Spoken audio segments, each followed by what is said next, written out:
In my last video, Spider Plants versus Radiation, I asked you, the YouTube community, to supply me with more suggestions for further experiments. Thanks to everybody who contributed. And this is plant number 6.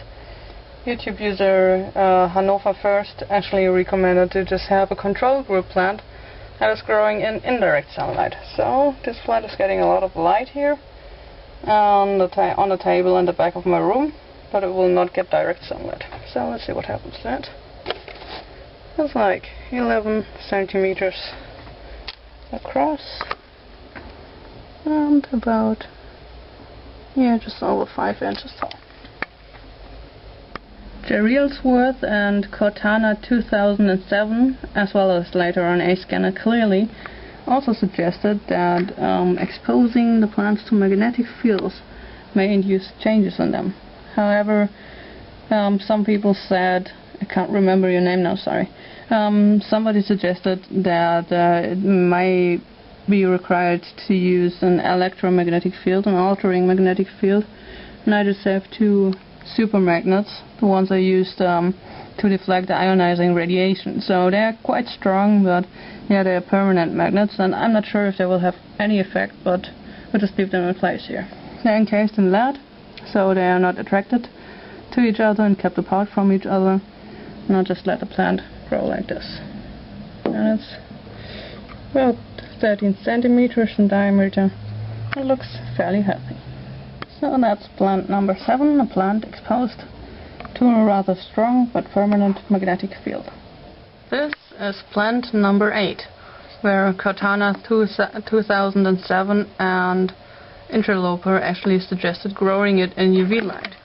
And you can see an energy-saving UV light bulb with 15 watts here.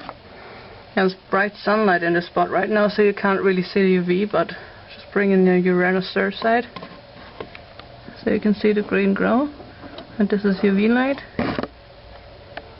See? And I will expose this plant to this UV source, which is just black light. So long wave UV, which is not as harmful to the eyes, or not really harmful to the eyes, in comparison to short wave UV, which would be a potential health hazard too. But anyway, I will just try this long wave UV, this rather harmless disco black light, and expose the plant to it for 2 hours a day to see what happens. You can see the plant is about 12 centimeters, but growing fairly high. Like a good 6 or 7 inches, I suppose. But again, the look is more important, of course. Okay, so this is plant number 10, or more like plant number 10, because I put 2 of them in. They're the smaller ones that were not properly rooted 2 days ago. So I choose them now, and you can probably guess what's going on. They will receive a bit of this powder here, softened water. That is a radioactive thorium incandescent mantle turned into ash. Let's measure that.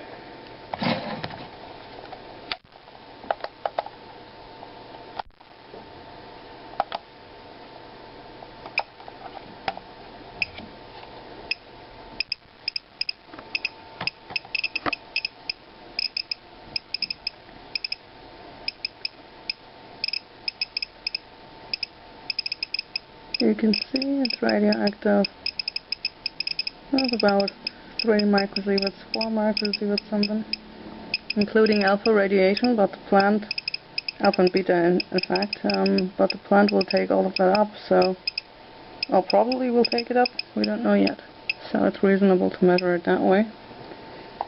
And before I distribute any of this very fine powder, I'd rather just add water.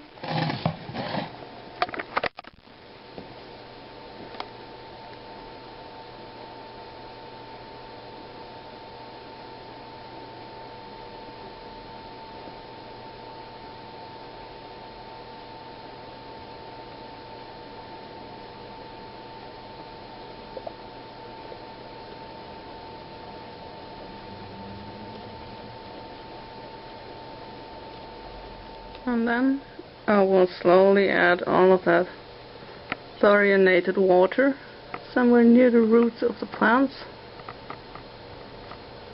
just inject it into the soil.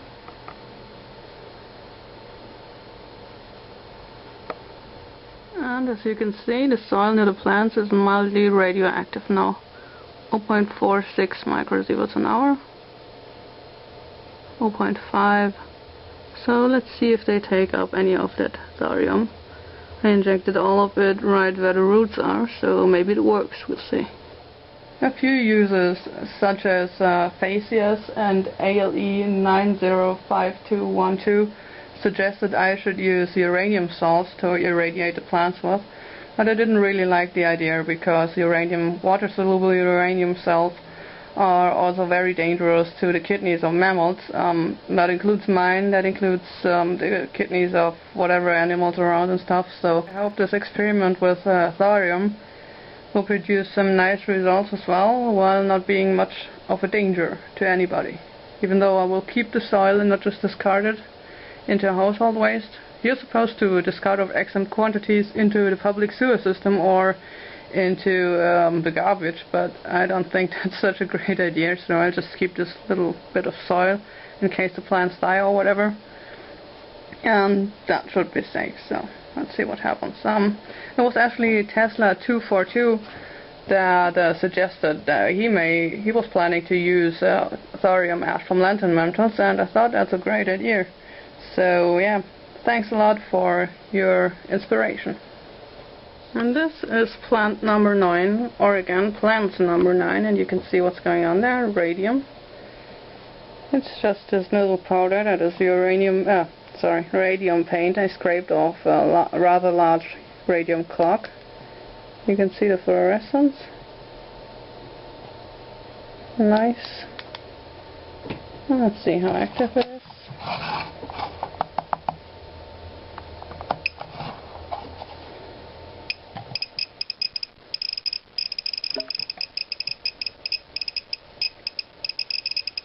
So you can see we have just about 8 microsieverts, I suppose, from this radium salt, and once again I will add water to that.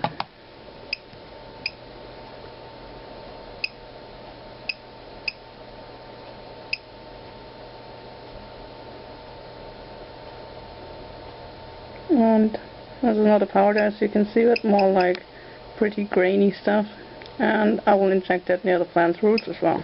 Okay, here's some radium for the plants. Let's see. You can see I'm just putting it into the soil and right near the roots. And once again, you can see we do have somewhat radioactive soil. And this time it's radium.